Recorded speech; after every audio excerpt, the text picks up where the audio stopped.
This episode is going to be entirely different because ये जो episode है इसमें हम लोग ट्रेडिंग से रिलेटेड कुछ बेसिक्स, जैसे कि जब भी ट्रेडिंग या इन्वेस्टमेंट की बात आती है, स्टॉक मार्केट की बात आती है, तो बहुत ही बेसिक्स चीज़ें होती है। जैसे कि कंपनी को जब हम लोग फंडामेंटली एनालाइज करते हैं तो बहुत सारी चीज़ें उसमें हम देखते हैं, ट्रेंड देखते हैं कंपनी के, profits, profit before tax, revenue, net income, cash flow, share holding patterns, peer comparisons, ROCE, ROE, and then company पर डेब्ट कितना है, एसेट्स कितने हैं, लाइबिलिटीज कितनी है, there are lot of things. तो उसमें ही उसी उन्हीं बेसिक्स में दो चीज़ें जो बहुत बहुत ही ज़्यादा इंपॉर्टेंट है, most important we can say, and that is PE ratio and PB ratio. तो इस एपिसोड में हम लोग बहुत ही आसान भाषा में और बहुत जल्दी से हम लोग चलिए सीखेंगे, समझने की कोशिश करेंगे कि पीबी रेशो होता क्या है, पीई रेशो होता क्या है, ये क्यों इंपॉर्टेंट है कंपनी एनालाइज करने के लिए। तो मैं हूँ Shahjahan Shaikh, royal multiversal trade invest के एक और एपिसोड में आप लोगों का स्वागत है। तो चलिए शुरू करते हैं।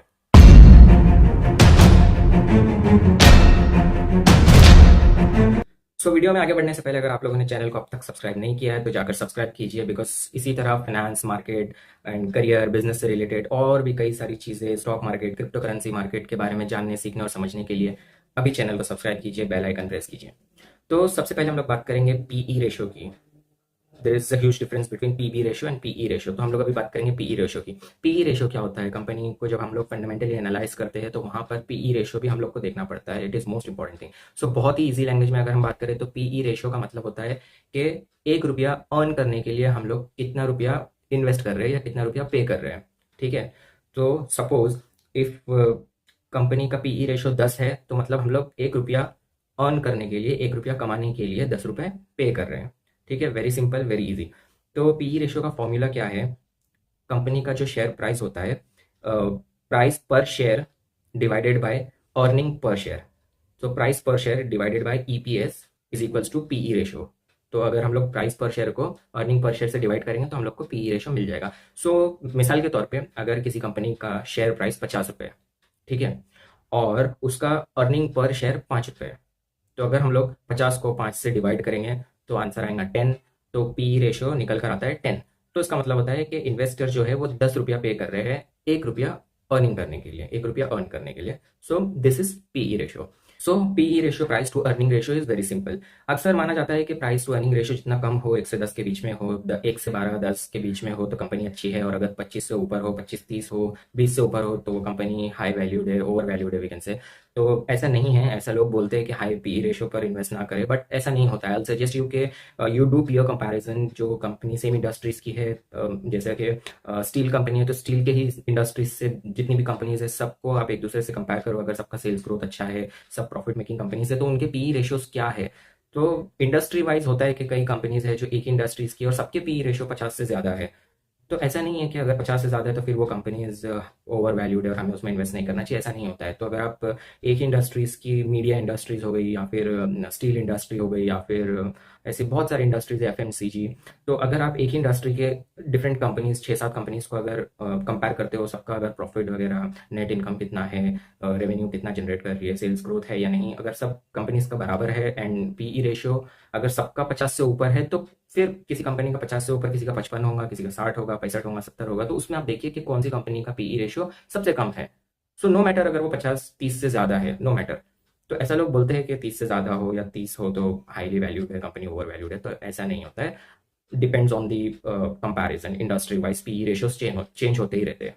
ठीक है, तो अब चलते हैं पीबी रेशियो पर। पीबी रेशियो के बारे में बात करते हैं। पीबी रेशियो का मतलब होता है price to book ratio, but PB ratio समझने से पहले हमें बुक वैल्यू समझना होगा। कंपनी की एक बुक वैल्यू होती है जो total asset minus total liability करने पर हमें जो अमाउंट निकल कर आता है वो होता है कंपनी का बुक वैल्यू, जिस पर शेयर होल्डर्स को बुक वैल्यू के अकॉर्डिंग रिटर्न्स मिलते हैं जब कंपनी बंद होने वाली होती है। तो इस फॉर्मूले से टोटल एसेट, कंपनी के पास कितना एसेट है माइनस कंपनी की कितनी लाइबिलिटीज है, जो अमाउंट निकल कर आता है वो होता है बुक वैल्यू। तो जब कंपनी बंद होने वाली होती है तब बुक वैल्यू निकाला जाता है for the final settlement to equity share holders. ठीक है, तो अब हमें कैलकुलेट करना होगा book value per share before moving to the PB ratio. Book value per share का भी एक फॉर्मूला है। बुक वैल्यू पर शेयर कैसे निकलता है? तो उसका फॉर्मूला है book value per share is equals to book value जो हमने पहले निकाला था, total asset minus total liabilities, company की total asset minus total liability जो बुक वैल्यू निकली थी।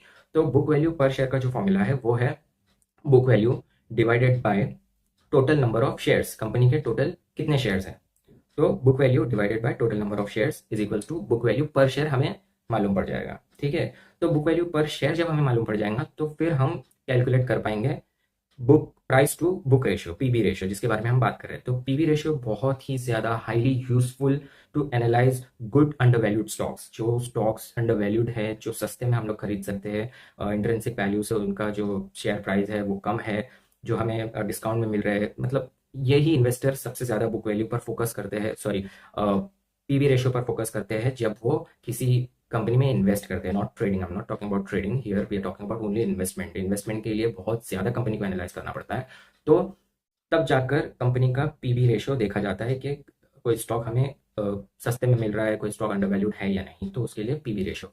तो अब पीबी रेशियो निकालने का जो फाइनल फॉर्मूला है वो है PB ratio is equals to current share price divided by book value per share. Book value per share अभी हमने कैलकुलेट किया था, ठीक है। तो PB ratio is equals to current share price, share का अभी क्या प्राइस चल रहा है, current share price divided by book value per share is equals to PB ratio हमें मिल जाएगा।